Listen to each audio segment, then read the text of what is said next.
5 points in the darkness make a different kind of show. They say we're better together, but what do they know when the stars align differently down here below?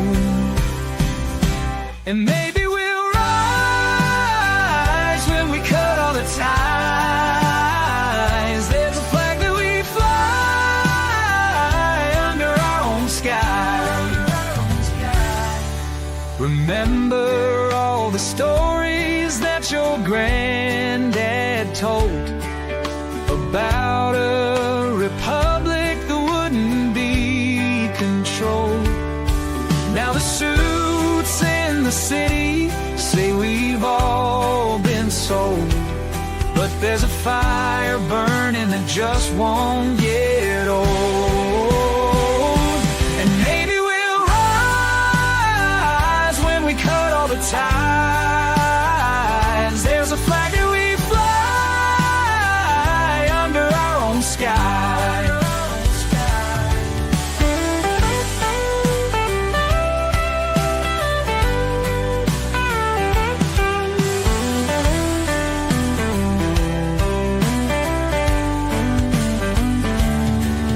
They draw their lines on paper, we draw ours in the sand. Some dreams are getting closer, while some don't understand. Don't understand. The highways stretch forever toward a setting sun, where cattle graze on memories of battles won.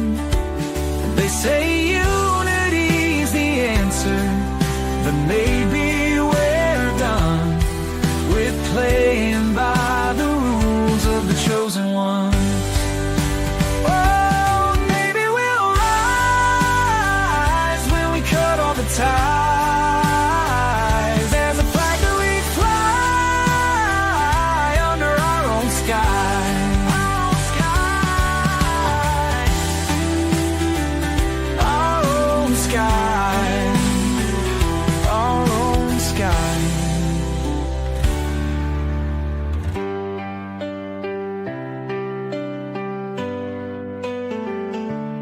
Maybe we'll rise when we cut all the ties.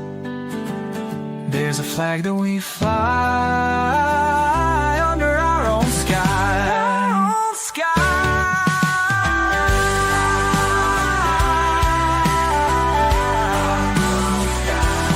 Our own sky.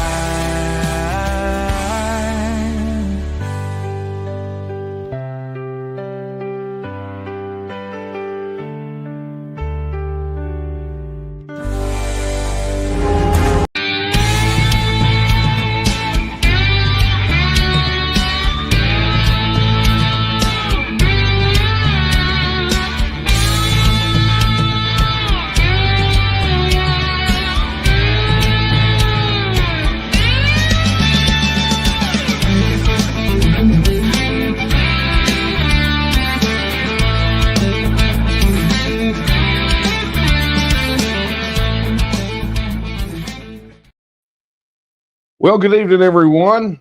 Hang on, let me get a sip of this real quick. Before we get started, good evening. Welcome back to Late Night Coffee Talk. Right? I don't know. Does it feel like we kicked off a little bit early? It sure feels like it to me. Anyway, look, thank you guys so much for being here. This is our regularly scheduled coffee talk night, but obviously, I think after the events of yesterday, we're gonna have to have a conversation tonight. There are a lot of people out there thinking a lot of thoughts, and I want to have that dialogue with you tonight. But before I get started, let me just go ahead and handle all the normal business, right? For those of you who don't know what's going on, I'm Daniel Miller, president of the Texas Nationalist Movement, and this is Late Night Coffee Talk. This is that time once a week where I take a break from working on Texas independence. I come in here and I fire up the camera, the microphone, pour yet another cup of coffee, and I take your questions. We have like I said, we have a conversation, and tonight is going to be no different. Let's start with how you can ask those questions, right? So if you are watching on YouTube, you can go drop your questions in chat. And while you're there, be sure to like and subscribe and hit that notification bell. Of course, super chats are active as well. And while you're over there, go ahead and snag a YouTube channel membership. All of those things go toward helping us continue to get the word out to everyone. And, drop your questions in the chat. Like I said, if you're watching us on Facebook, just drop your questions in the comments on this video. Be sure to like and share. And if you're watching on X, you got the video up. There's a chat box. Drop your question in there. And, of course, as of late, recently, I guess 3 weeks ago or so, 4 weeks maybe, we're doing questions on Rumble too. Yeah, all that integration's done. So be sure to, if you're watching on Rumble, be sure to drop your question in the chat there. Additionally, if you don't want to do any of those things, I think it should be getting close to the bottom on the ticker there somewhere. You'll see an email address, coffeetalk@thetnm.org.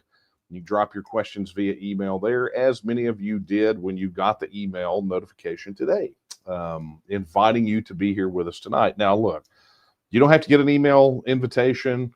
You don't have to get a TNM social push notification to know that we're going to be here, right? Unless something happens like happened a couple of weeks ago, we'll be here every single week at this same time. So go ahead and put it in your calendar, right? You can always go find us on, our YouTube channel, right? So if you don't get a message, you don't get a link, don't get a notification, just know Thursday, 8 p.m., unless otherwise specified, just come to wherever you're watching right now, and we will be live taking your questions. And, of course, tonight we're going to do not just your questions. I want you guys to be able to throw your comments out there as well.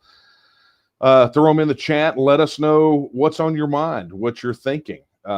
As I said, a lot of people watched something horrific happen yesterday, and I'm sure, as I've heard from many of you, you're making connections to what we do in your minds. You're grieving for a widow and a couple of kids that lost their dad. You watched a political assassination unfold in real time across social media, and in a very graphic way. But you can expect more of that, right? As the proliferation of, everybody has a camera in their hands these days. And so you're going to see more and more of those sorts of things if things don't change. And I think that's what I want to talk about tonight. Kara and I have had a lot of conversations about what transpired yesterday, as we do when these sorts of things happen.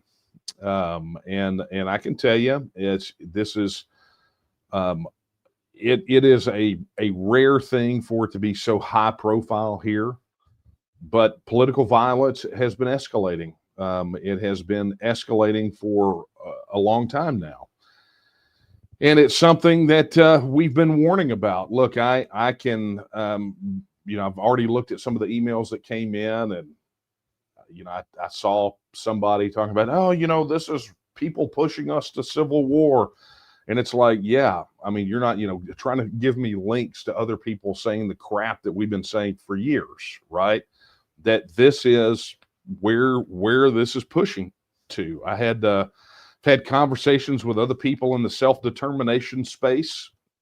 Obviously, since what happened to Charlie Kirk happened yesterday, and we don't delight in saying "told you so," especially when it's like it is now. But guys, if you want to understand why we take this fight for Texas independence so seriously, you could just pull that one line out. If you want to go back in the archives for the Texas News podcast, or there's an article about it on the Texian Partisan. There's a letter that I quote from that I came across. Actually, the book is sitting right over there right now. But it was that letter from the Committee of Safety in Liberty, Texas, to the convention, kind of an open letter to the people of Texas during the Texas Revolution, right after the Battle of Gonzales. And, I'm not going to go through the whole letter again. You guys have heard it ad nauseum, but there is one line in there that I want you guys to really think about, especially if you've been sort of involved in what we're doing for any length of time whatsoever, or you have had a visceral or negative reaction to how hard we have pushed on this issue. And it's this: there is danger in delay, right? And I think that some people may have thought that quote unquote, when we talked about that quote unquote danger in delay, they thought we were being hyperbolic. We were being impatient, whatever it is. But yesterday, you got I think a real sense, I think everyone did, right, that there is danger in delay, right? There is a danger in allowing the alleged status quo to continue. Our push for independence is urgent. You got a glimpse yesterday of what the world is going to look like if we continue to stay shackled to this Titanic. I mean, I can't tell you how many times, there's I can think of 2 podcast episodes in the last 18 months that I did warning about an impending civil war if things don't change, if we don't push to be the adults in the room and gain our independence. Guys, there are 2 diametrically opposed ideologies that are trying to wrest the reins of power in Washington, D.C. And if they can't get it, they will fight it in the streets. There's one side of this thing that hates people like us. And it's, it worries us. I can't help but look at that video and knowing the sort of hate that people have expressed for what we do, right? Just the utter vile communications that we get from people, the things they say, the demonization that we have gotten over time from people honestly wearing both the R and the D jersey, by the way. I can't help but look at that and see, me at an event, right? I mean, and this is the same conversation that everybody that's in the public that has a view that is not that neo-Marxist, Maoist kind of nonsense, that's the kind of conversation. Look, I heard Tim Pool have the conversation. I've heard all these other commentators having the same conversation, and I'm not a commentator, right? I do this and have podcasts, but I'm not one of those people. But, there is a reason. Many of you that have caught me out there on the road have seen that I rarely travel without security, at least one person assigned to me, and oftentimes more than one. And now maybe you understand. And I will tell you, that's not something that I asked for. That's something that people in the organization have insisted that I have, because at the end of the day, I feel like I'm on borrowed time anyway, right? I didn't expect to make it out of my 30s. Charlie Kirk made it to an age that I thought that I would never attain. But, maybe if I knew that I would, that I was going to live out of my 30s, maybe I would have taken better care of myself. But, the point here is that we're in a time where standing up and having beliefs and speaking truth to power and, not compromising our principles, standing up for just fundamental common sense things. It is, a dangerous proposition for people that are hanging themselves out there publicly. Now, those of you out there that are volunteers, that are local leaders, take precautions, but I don't think you have that sort of thing to fear. They didn't go after Turning Point USA chapter leaders, right? They went because they thought they could cut the head off of the snake and the rest would die. By any definition, friends, that's terrorism. And we do not repay like for like. We do not believe in the use of force or violence to initiate political change. That is the textbook definition of terrorism. But the opposition does, and they have no qualms about it. They have absolutely no. The mask is off. They've ripped the mask off. Not that it was really fully seated anyway, but they hate people like us. So be careful, protect yourself. If you don't know or don't have a means of protection, then get one, right?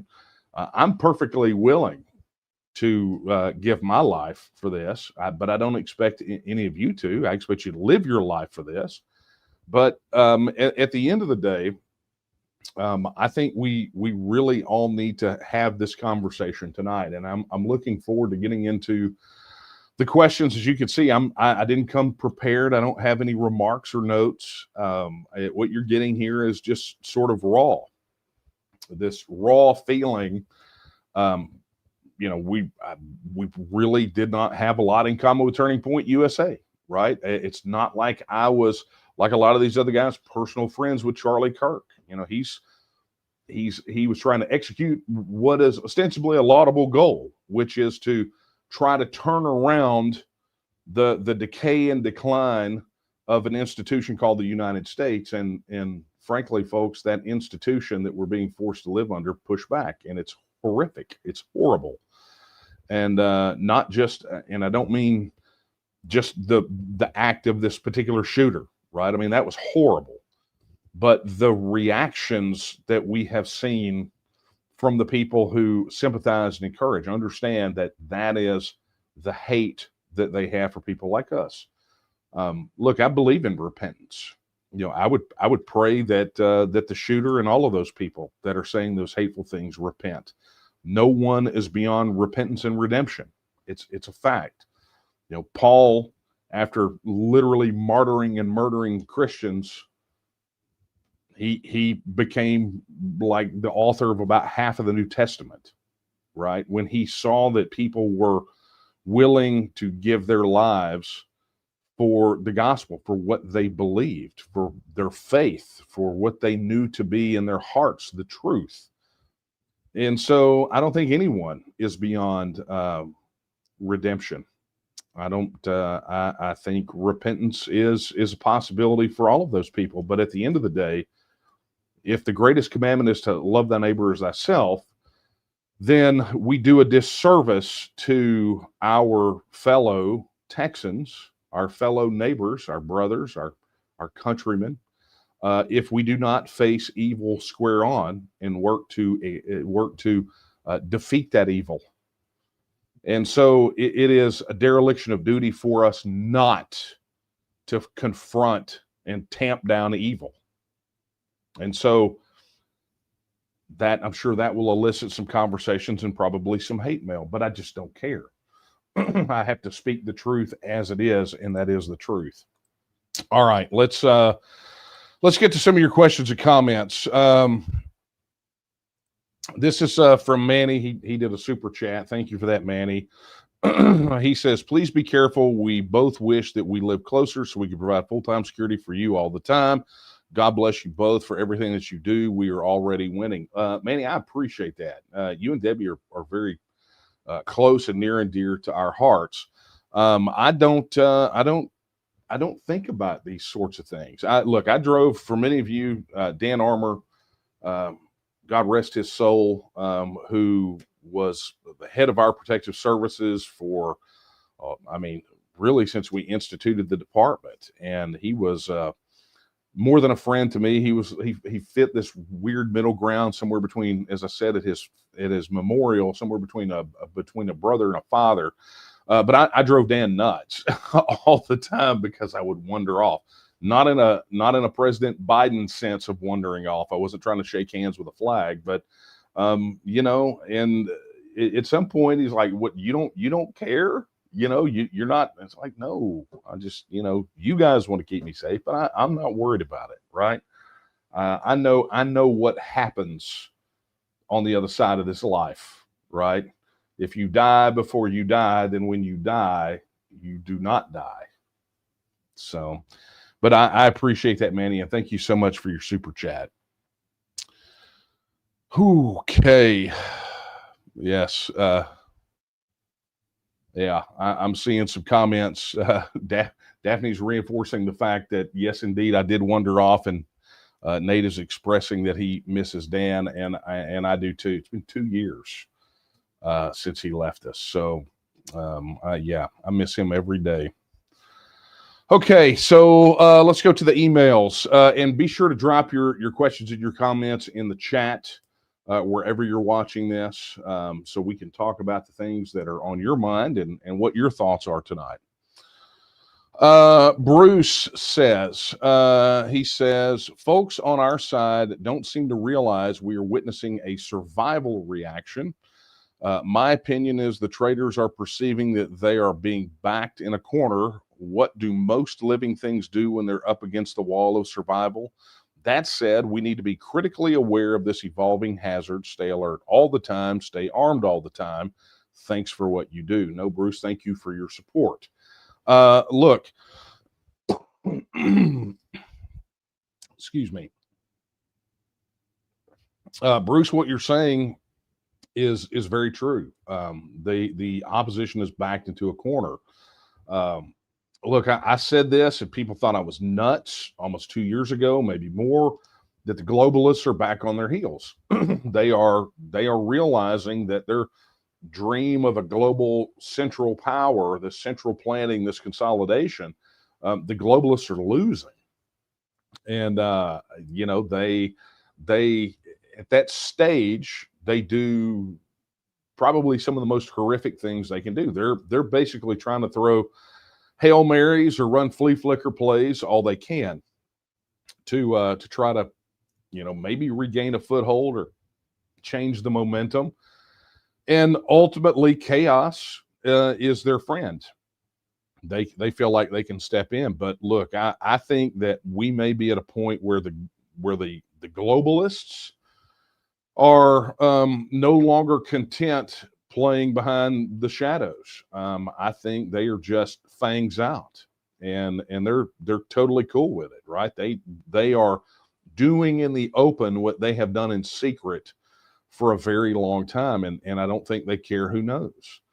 You know, we could actually address this along a whole spectrum of activities, but you know, look, the open assassination of Charlie Kirk is one of those. And I'm not here, before people start sending me hate mail or I get a bunch of crappy comments, I'm not advocating here that there is some grand conspiracy. I'm not. Was there? I don't know. I don't know that we will ever know. But has there been a systemic move toward the demonization of people like Charlie Kirk and people like us, whether consciously or unconsciously? And the answer is yes. You know, it was interesting to hear all the different things that people had said about Charlie Kirk, and realize that those things had all been said about us, right? You know, racist, fascist. I mean, you go through the list. Those things have all been said. Of course, we also get it from the other side too. You know, when they say that we're guilty of treason, a crime punishable by death, or they call us domestic terrorists. Although, you know, maybe the worst thing that we've ever done is left a meeting room messy, right?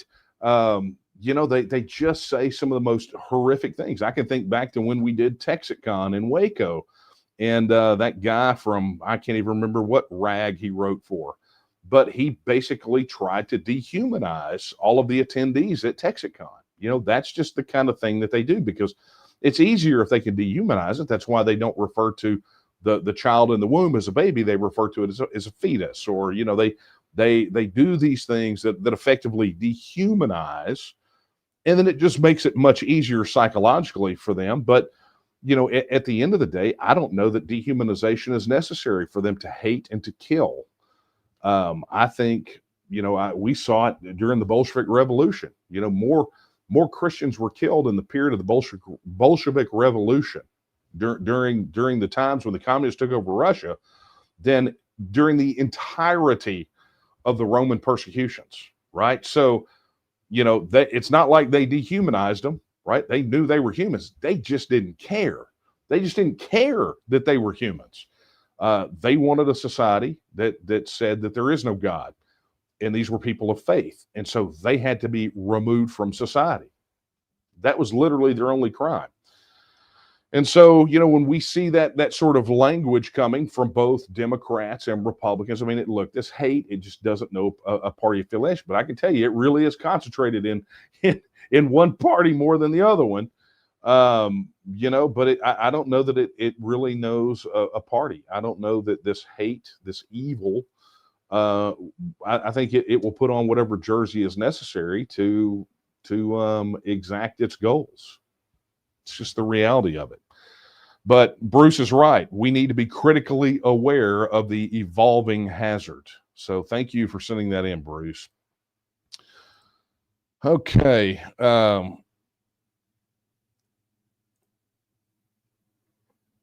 Let's go back into the email. I'll let Kara catch up on getting the questions in there. Let's go here. John says,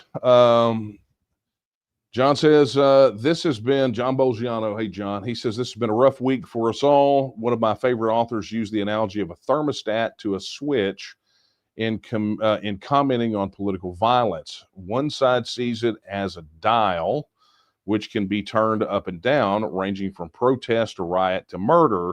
The other side sees it as a switch with but two settings: vote and kill them all. I pray, and that's a quote, so for you YouTube censors out there, I pray that switch doesn't get flipped. The result won't be the fantasy of neatly aligned forces arrayed in glorious battle, but a bloodbath which will make Bosnia, Rwanda, and the Middle East look like a weekend at Disneyland. This may be a good time for a review of the TNM's Code of Conduct, particularly Item 3. Members shall not advocate for or engage in the initiation of force or violence as an instrument of political change. And I thank you for that email, John. That is literally one of the things that I led off with tonight. Not only do we reject that idea that you cannot engage in the initiation of force or violence as an instrument of political change. Notice the key word there is initiation of force. We are not trying to tell people do not defend yourselves, but you must not initiate or advocate for the initiation of force or violence as an instrument of political change. That is the textbook definition of terrorism. And if you think that there aren't some prosecutors or law enforcement out there chomping at the bit, waiting for people on our side of the equation to do something like that, you were sadly mistaken. You got to remember, a lot of the establishment apparatus and infrastructure is still there, and they're looking for any reason they can. Look, if they will prosecute Mark and Jaleese Middleton for defending themselves from getting assaulted at the Capitol, or throw people. I mean, they were willing to throw people in jail for decades for literally walking into the Capitol. I mean, just imagine if one of us gets out there and says something that fits the definition of terrorism. And by the way, that's not just the federal definition of terrorism. That is the Texas terrorism statutes as well. I've reviewed those today.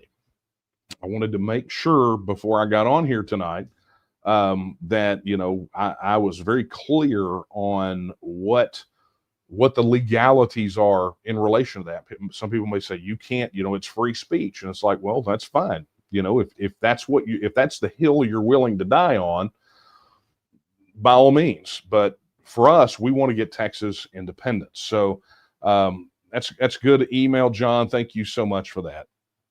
Okay. Let's go take a look. Dusty asks, he says, do you think after all this political violence, Alberta might rather be their own country over joining the U.S.?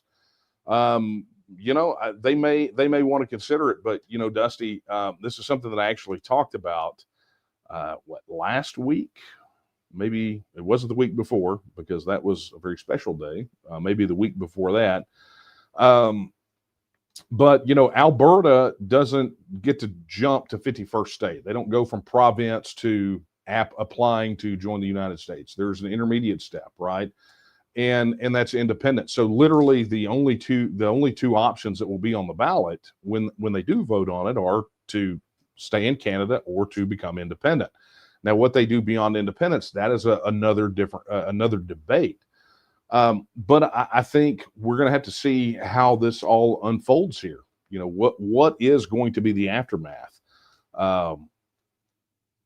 That will obviously, anytime you have a debate, it's going to be a debate that is in the context of the present moment in which that debate is being held. And so, they're not independent yet. They haven't had a referendum yet, but they're on their way to a referendum. And I think that whatever happens after that referendum, if they do indeed vote for independence, if there is a significant push for applying to become a state of the United States, I'm pretty sure the current situation on the ground in the United States is going to factor into that.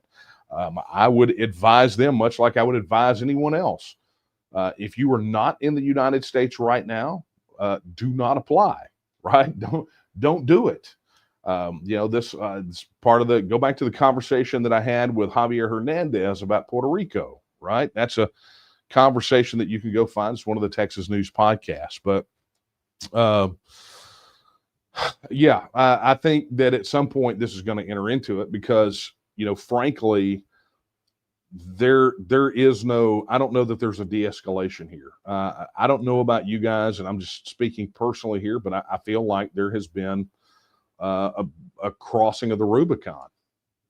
I mean, you know that something has shifted politically when in the same week that this happens, you have NASA effectively announcing that they have found what appear to be signs of life on Mars, microbial life, and nobody knows it. Nobody knows it. Nobody cares. There is a shift here. And, just as I was getting ready to come on here, the news broke about the shootings in Annapolis, Maryland, which, our head of protective services now, Dean, he told us that we were travel restricted for a while. So good thing I got a lot of ramen noodles, right? But we're travel restricted right now because there's no guarantee of security because things are, there is no alleged de-escalation. It's funny how the opposition who fires out this rhetoric all the time, right? I mean, they fire out this rhetoric. Isn't it amazing that when somebody follows through on their rhetoric that they all of a sudden want to link pinkies and sing Kumbaya? Well, let's have a moment of unity. Well, how about you don't go encourage your people to kill us? How about we start with that? We're not going to be unified because we cannot unify. We cannot live in the same political and economic union with these people. We can't do it. And we can have, I think we can probably have a larger conversation about freedom of speech. I think that conversation has to come with a discussion about responsibility, right? People love to quote the First Amendment to the Constitution, freedom of speech. They don't really like to quote the one from the Texas Bill of Rights, which says that you got the freedom of speech, but you also hold all the responsibility for what you publish. That's literally in our Bill of Rights. Okay. Anyway, I digress. Thank you for your question, Dusty. And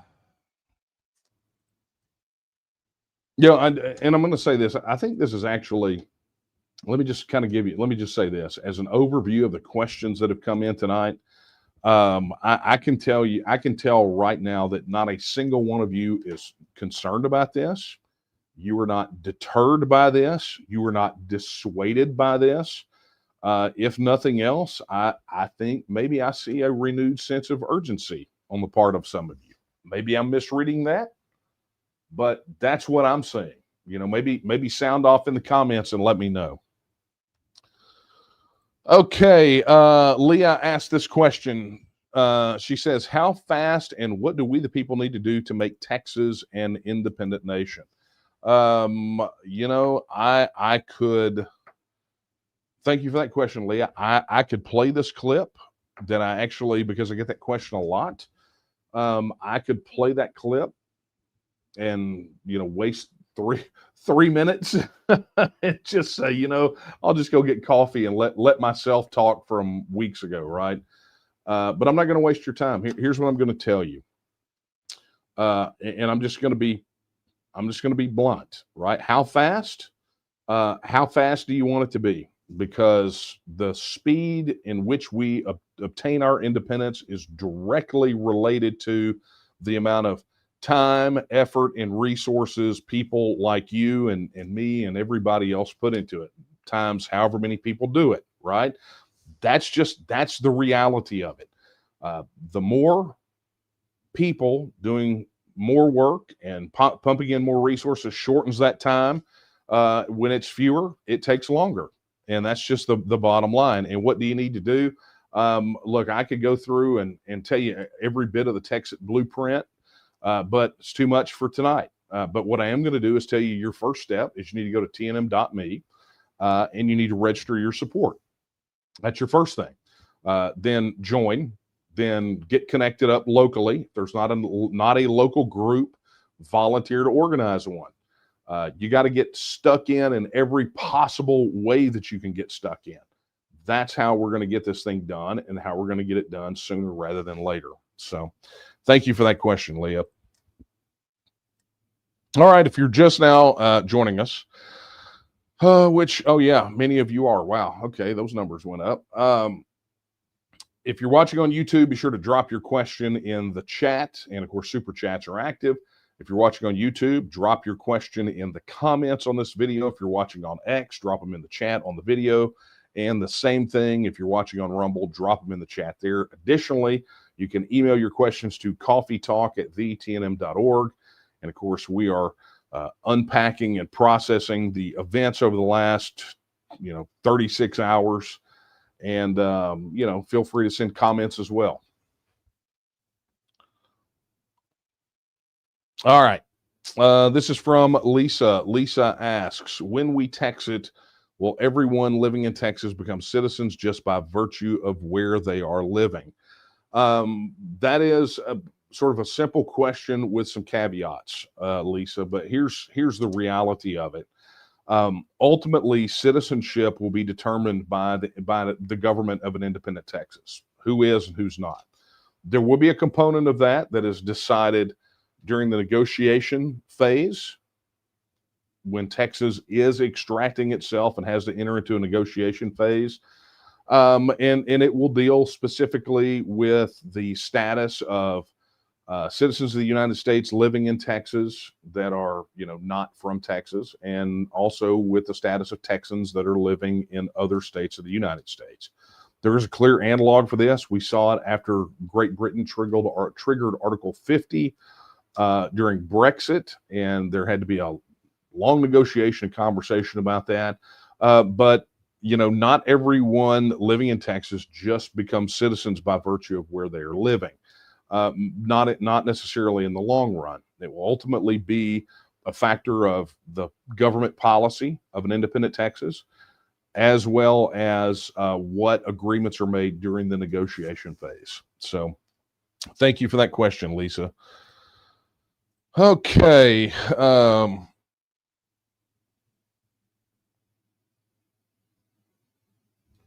All right, let's go back over here to email.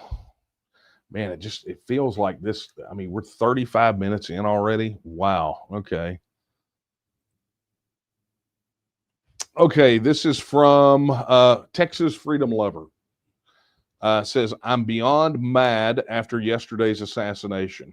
I would like to discuss how to legally shut down and bankrupt these news media outlets that have been fanning the flames of violence. I'm beyond done with the leftist Saul Alinskyite radicals and what they have done to this country. They need to be called out and shamed to the point of never wanting to show their faces in public again.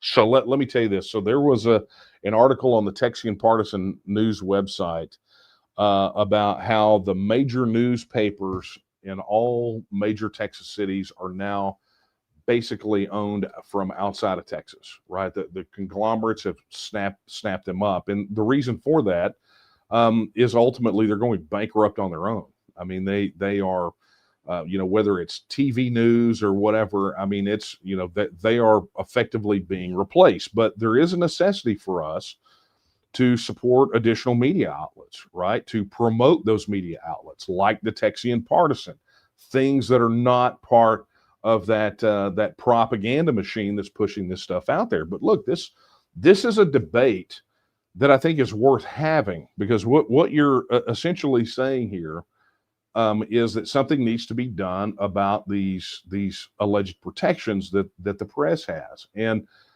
I'm not particularly taking a side on this, right? I think this is a worthy debate for you guys to have, whether it's on social media or go to TNM Social and have it in the comments, right?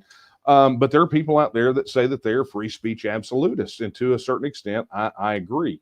But I also see the other side of this, which is when you have a propaganda machine that is effectively aligned, that demonizes, that marginalizes, that uses this hyperbolic language. And I know this has gone on, so I don't want any hate mail. But when they do that, where do they actually bear any responsibility? Or is the responsibility entirely on the person committing the act? Well, I feel personally that everyone is responsible for their actions, right? In other words, if we're talking legal responsibility, they are legally responsible for their actions and the things that they say, the things that they do. But in the court of public opinion, that's a different story. And I think each person is going to make their assessment about the culpability of these outlets that continue to pump this hyperbolic rhetoric, especially in light of what happened yesterday. I think there's going to be I think a healthy and robust debate on what happens when you have public figures that say that people are guilty of capital crimes, or when you have media outlets that continue to pound on the narrative that people are threats to democracy or traitors to the country, and what role does that sort of thing play? So look, I'm not gonna wade into that debate tonight. I don't have the time for it, nor do I have the mental or emotional bandwidth to deal with it. But I'm perfectly willing to watch it play out in the comment section on TNM Social. Right? Go to tnm.social. If you don't have an account, go register one.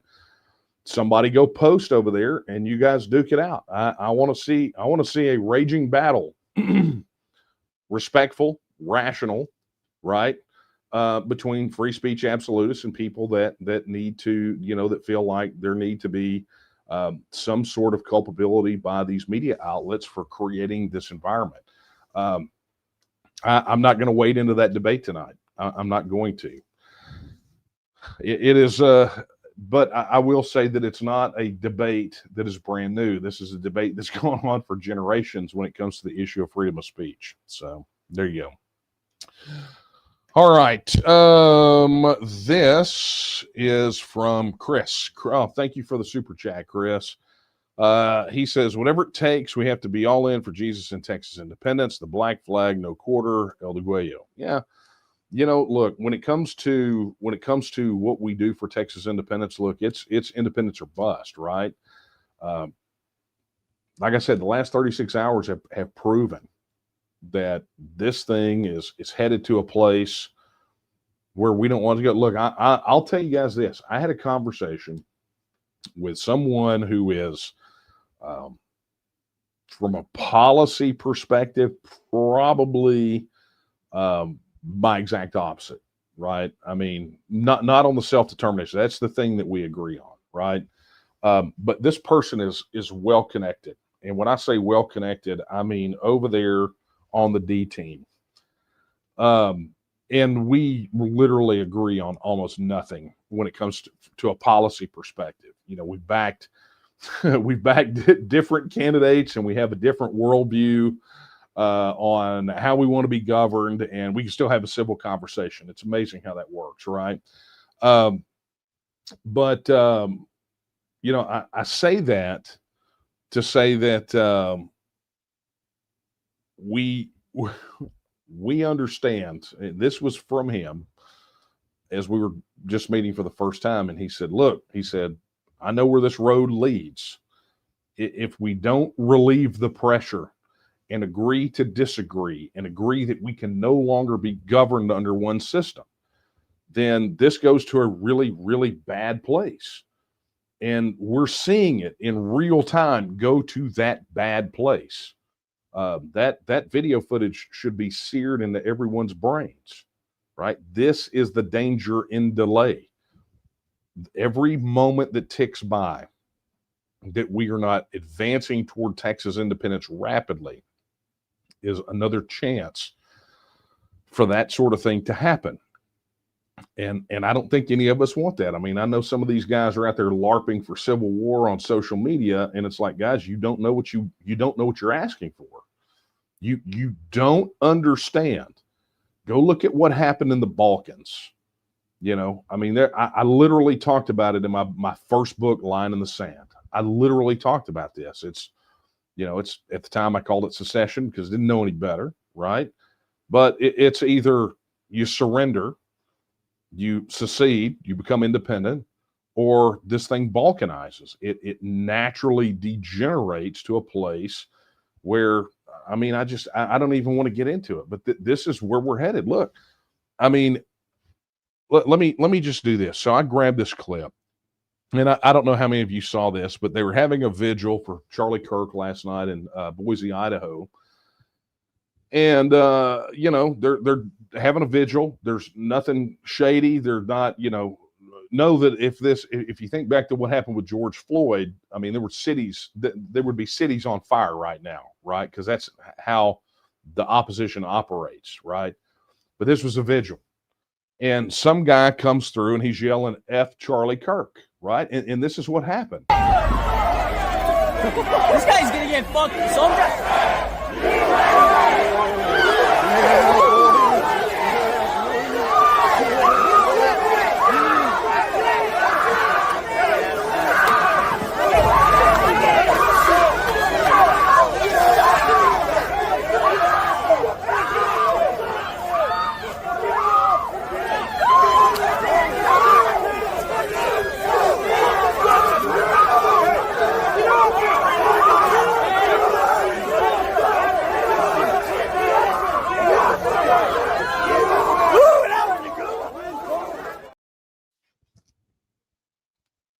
Nobody got shot, but it's starting. This sort of thing is happening. So there seems to be no willingness to face the facts on this. I mean, we literally, I told somebody the other day, look, we're at a point where here are the two options. Here are the two paths. We're at this fork in the road, right? And there are these two paths. And down one path we separate and we say, let these people go govern themselves, right? Let these folks just go govern themselves, do whatever they're going to do. Whatever happens, happens. We separate. That's down one path. The other path is these two ideologies continue their Punch and Judy show because neither one of them will be content until one pushes the other into the sea. That's just the reality of it. They want to just literally, that's where this escalates to. And so, the adult proposition here is to agree that we cannot occupy the same space at the same time. We cannot be governed under one system. I don't want Gavin Newsom telling me how to live my life. And here's the thing. I don't want to tell Gavin Newsom how to live his life. That's the reality of the situation that we're in. That's the real adult choice to make, is to say, let them go. We'll do us, you do you, we'll trade, maybe we'll defend one another as long as you don't do something stupid, right? But you take your social experiment, you do whatever you're going to do with it, right? And for us, we do what we're going to do, and we see which one wins. But as long as there is this battle royale over who gets to hold the reins of power in Washington, D.C. to lord this stuff over one another, this is the kind of stuff, this is only going to get worse. If the assassination of Charlie Kirk, if you think that's like something new, I mean, that's probably one of the most public things. Let's not forget, we have a federal government that burned to death 80 men, women, and children, right? Or assassinated their political opponents. I mean, this is nothing new. That's the government. Now you're down into the individual level where they've weaponized a bunch of mentally deranged people to go out and try to kill people who believe like we do. So, make your choice, folks. Okay, let's get over here.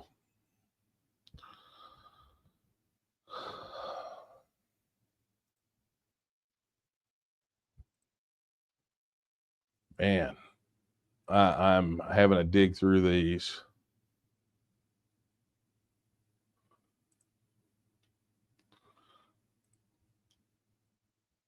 Lots of thumbs ups and hearts. I'm not going to read them all out, but thank you, Gary, Jose, Amanda, Jimmy, Annie.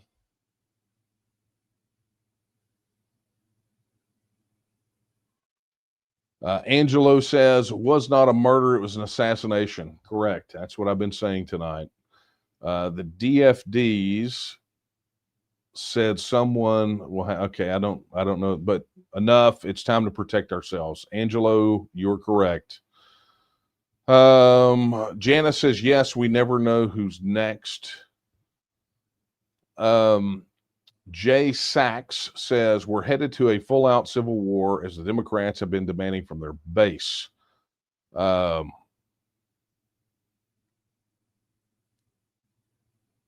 A lot here. There's no way I can read all this.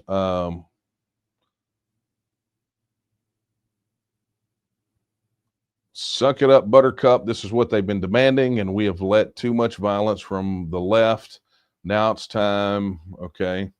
So Jay Sachs is very upset.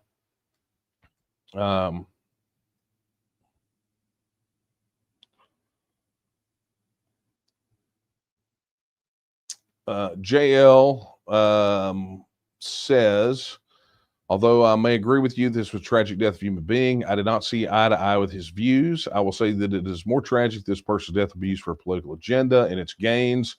As far as what has been happening with Texas since I was born and raised in Texas, the problem is political, not social. My condolences to his family. And that's the thing about it, right?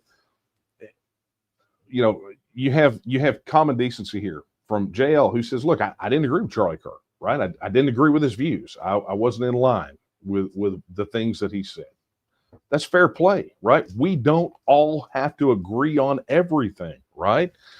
But what you got here from jail is human decency. Look, my condolences to his family. I mean, this is that you can have sympathy for someone, right? And you can say, look, I didn't agree with them, but I don't believe they should have been killed for saying it. And let's remember that that's what we're talking about here. Is that it wasn't Charlie Kirk was not assassinated over a debt to a bill collector, right? He wasn't assassinated because of a simple policy disagreement, right? He basically went to places and talked to people, and whether you agreed with him or not was irrelevant. He just wanted to have the conversation, okay? And he was killed for it. He was assassinated. He was murdered, okay?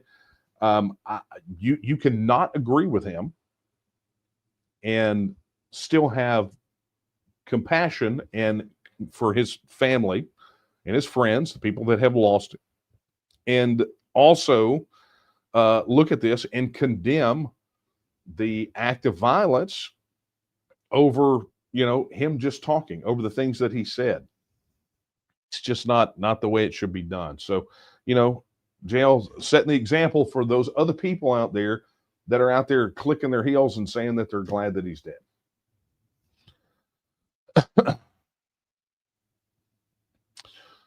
Okay, Mark says, I agree. Texas needs to become independent again. It must be done peacefully. No civil war is needed or wanted. Correct.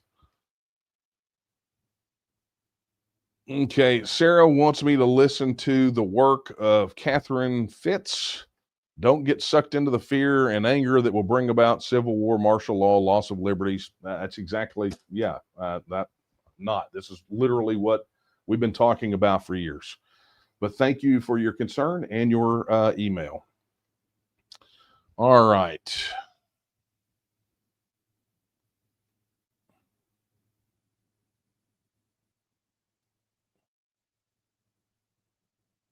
Okay, this is from William. This is very long, so I'm going to have to try to summarize. To my wife and I, San Antonio is too overgrown, yet this doesn't seem to matter to corporations and politicians. I feel this growth is a kind of conspiracy plan by politicians such as Henry Cisneros and the Castro family. Am I just paranoid, or is there something truly concerning for everyone involved? Look, unrestricted growth here in Texas, unplanned and unrestricted growth leads to, a lot of problems. I talked about this. Marvin Nichols Reservoir.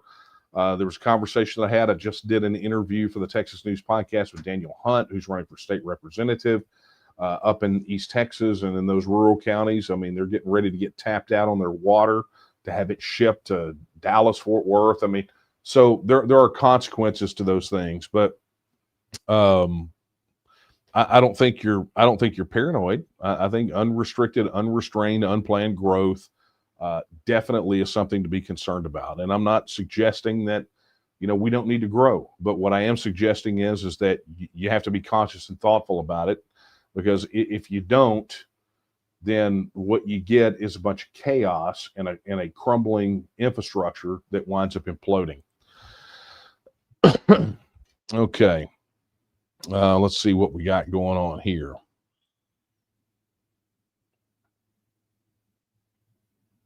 Okay. Dusty wants to know, when is the next available time that Texas could show up on the ballot?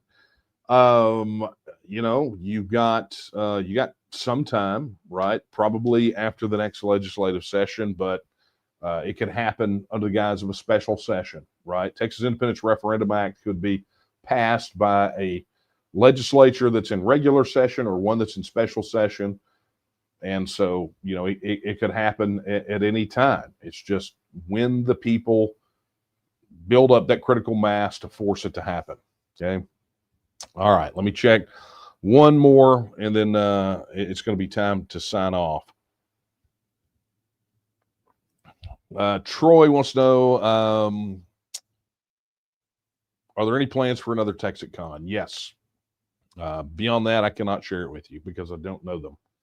But there have been discussions after the last one was scuttled because of this venue problem at the Waco Convention Center, and it's a whole thing. I'm not going to go back into it, but we've had the conversation on previous, I think probably the beginning of this year, some of the episodes of Coffee Talk, sometime around there, we talked about this, or maybe the tail end of last year. I don't remember.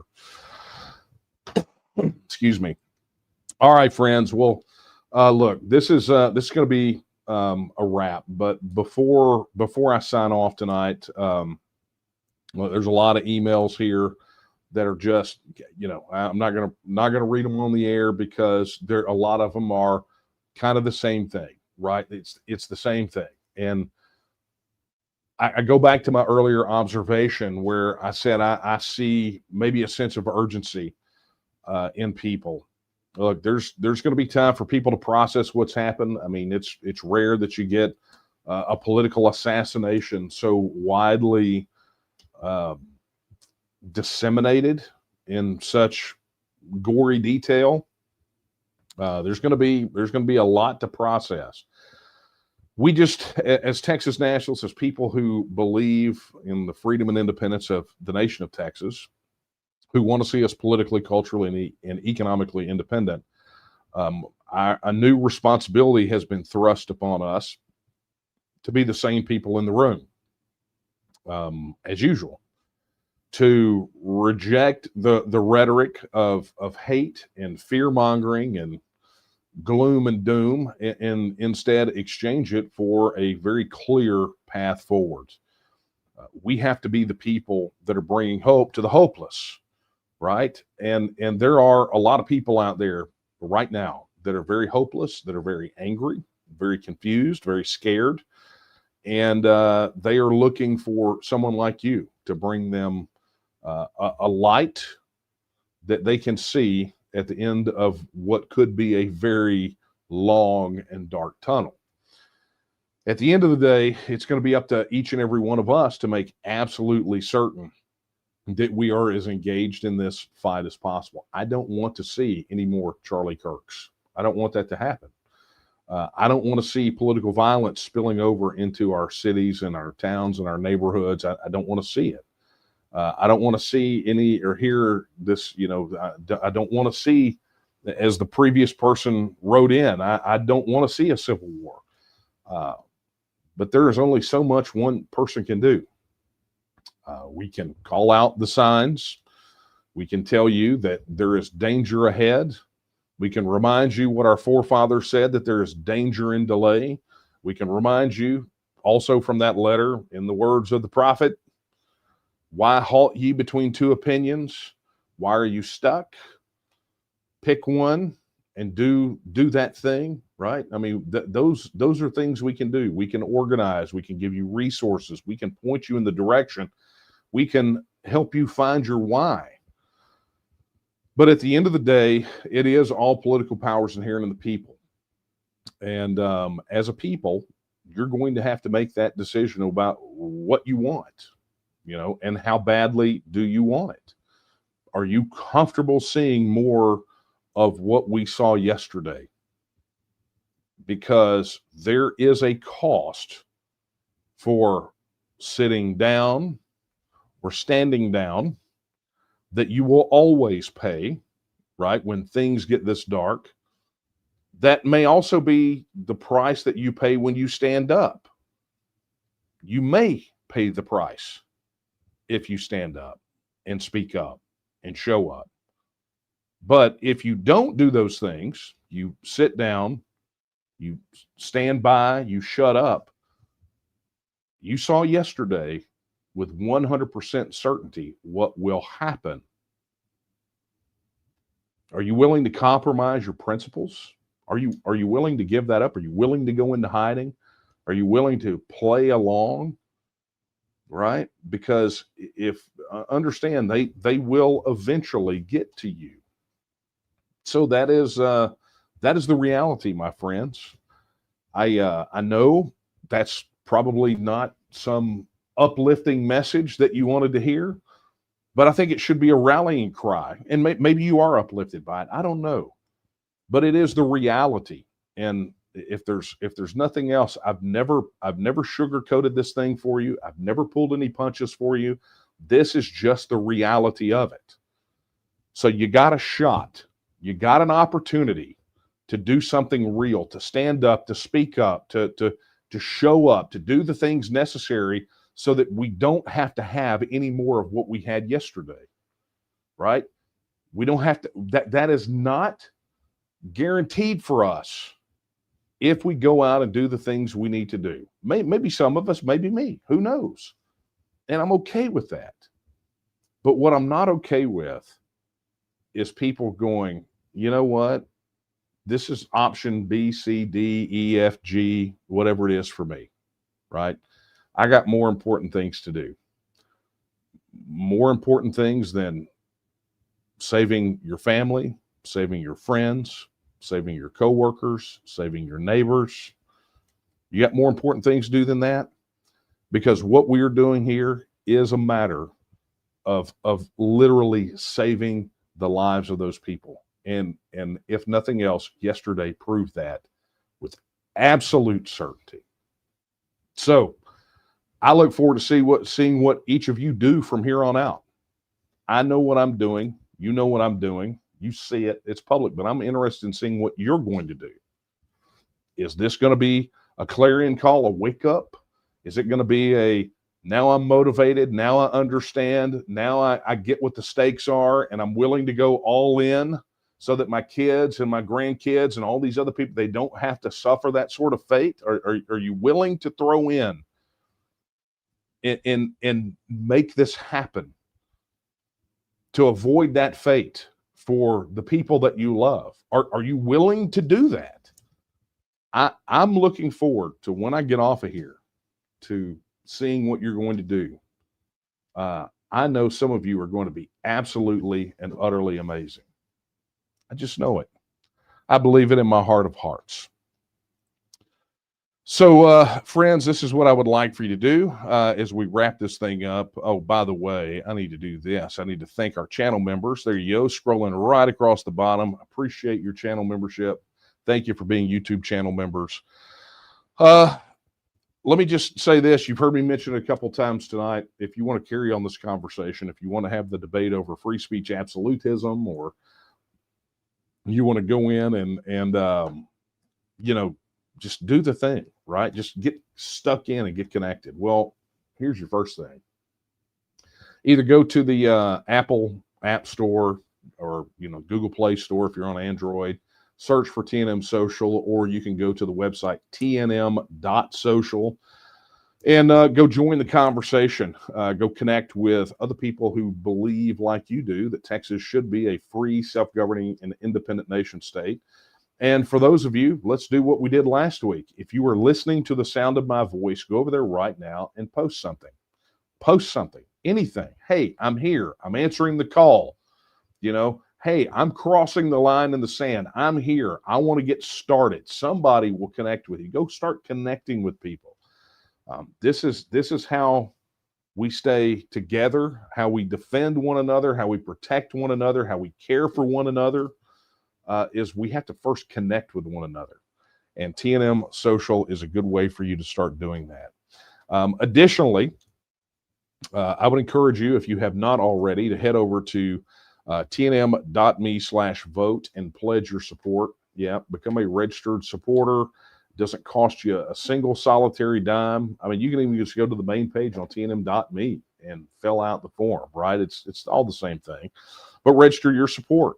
That helps us stay in touch with you, helps connect you to the movement, and helps build our numbers, because, friends, believe it or not, there is strength in numbers. So it's time for you to stand up and be counted. Additionally, if you'd like to grab you some TNM swag, some branded merchandise, our logo, lots of Texas stuff, head over to texianstore.com. Proceeds from the Texian store go to support the work of the TNM, and pick up your, look, be unashamed, unafraid, unabashed, be a Texas nationalist. I've got the Texit Now mug tonight. I don't have the Texian Partisan one, but you can pick up this bad boy right here. Right? You pick up this bad boy right here at the Texian store. Additionally, look, if you'd like to make a contribution, head over to donate.tnm.me. That will take you where you need to go to help us really get the resources that we need to get out there and reach more Texans. It's just the reality of it, right? So, look, I'm sure somebody will get on to me for not making an eloquent pitch, but honestly, if what I talked to you about for the last hour doesn't motivate you to put in your blood, sweat, tears, and toil, then honestly, there's nothing I can say here that will do any better, right? Additionally, thank you, whoever, for the earlier question about the media outlets. One of those you can start supporting immediately is start going over to the Texian Partisan, right? Head over to texianpartisan.com, the official news site of the Texas Nationalist Movement. It's got all kind of cool stuff over there, man. It's lots of good news, lots of analysis, and definitely the place where you can go find news about the TNM, plus many, many other things of concern to people who love Texas independence. All right. Well, let me do this too before I end tonight. Today is the birthday of our twins, Caleb and Tyler. So happy birthday, guys! As I did for Regina. There you go. There's your cake. There's your random dessert. So happy birthday, guys! Very proud of y'all, and really, really, really hope you have a happy birthday. I think we're oh, yeah, I think we're having dinner with them, right? Not tonight, obviously, but it's happening. Anyway, all right, friends, that is going to be a wrap for tonight. Look, if you've got questions between now and the next Coffee Talk, please drop them to coffeetalk@etnm.org. You can get them in early, or we would love for you to join us live every single solitary week. Look, spread the word, right? Like and share, spread the word. Let's get more people here. This is a conversation that we need to continue on with, but if I don't see you between now and then, go over there and be sure you watch the newest episode of the Texas News Podcast, my interview with Daniel Hunt, the showdown behind the pine curtain that's getting ready to take place, and drop some comments on there. In the meantime, friends, I will leave you as I leave you every single time we're together. Not my words, but the words of Sam Houston when he said that Texas will again lift its head and stand among the nations. I believe that time is now, and the question is, will you stand with her? Good night, everyone.